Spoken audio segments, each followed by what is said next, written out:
Hello నమస్తే రైతులందరికీ నా యొక్క YouTube channel RK agriculture and growth development. నేను ఇవాళ బండరామరం గ్రామం గుట్ట కింద తండ గుగులోతు లక్ష్మణ్ గారి చేనుకు రావడం జరిగింది. దీనికంటే ముందు ఈ చేనుకు ఆర్గానిక్ కంపెనీ వారి సిక్సరు జట్కను వాడించడం జరిగింది. వాడించడం ద్వారా గ్రోతింగు, అదేవిధంగా కొమ్మలు, అదేవిధంగా గూడ కాతపూత రావడం జరిగింది. అయితే ఇప్పుడు ఉన్నటువంటి కాలాన్ని అనుసరించి భారీ వర్షాలు పడడం ద్వారా అదే ఆర్గానిక్ కంపెనీ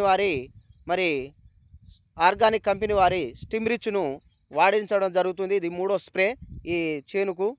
అయితే దీన్ని వాడించడం ద్వారా మరి గూడలు రాలకుండా, పైరు పచ్చగుండడానికి, పండాకును తీసుకురాకుండా, అదేవిధంగా ఎదుగుదలను, అదేవిధంగా పూత రాలనీయకుండా అధిక కాయలను కాయడానికి ఈ మందు పనిచేస్తుందిగా నేను ఈ రైతుకు అందించడం జరుగుతుంది. లక్ష్మణ్ గారు, మరి మీరు ఫస్ట్ ఇది వాడడం వల్ల ఆర్గానిక్ కంపెనీ వారి స్టిమ్రిచు, అదేవిధంగా ఇది పండాకును తీసుకురాకుండా 100% పనిచేస్తుంది. కానీ దీనికంటే ముందు మీరు వాడడం వల్ల రిజల్ట్ ఎట్టు వచ్చిందో ఒకసారి చెప్పగలరా? అంతకుముందు పోయిన సంవత్సరం మోనో హాస్పిటల్ పొడి కొట్టేది.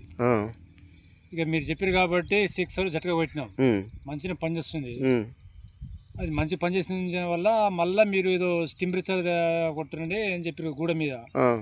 అది తీసుకొచ్చి సరే ఇది కొడదామని ఇది కూడా తీసుకుంటాను. ఇక మంచిగా పర్వాలేదు, మంచిగా ముందు అదే పెరుగుదల వచ్చిందా మరి చేనుకు? పెరుగుదల వచ్చిందా? పెరుగుదల వచ్చింది. పెరుగుదల కాతపూత మంచిగా ఇంకా ఏం రాలే, కూడా రాలే. పెరుగుదల మంచిగా వచ్చింది. కూడా ఏం రాలేకుండా మంచిగా ఉంది. సరే, ఓకే మరి.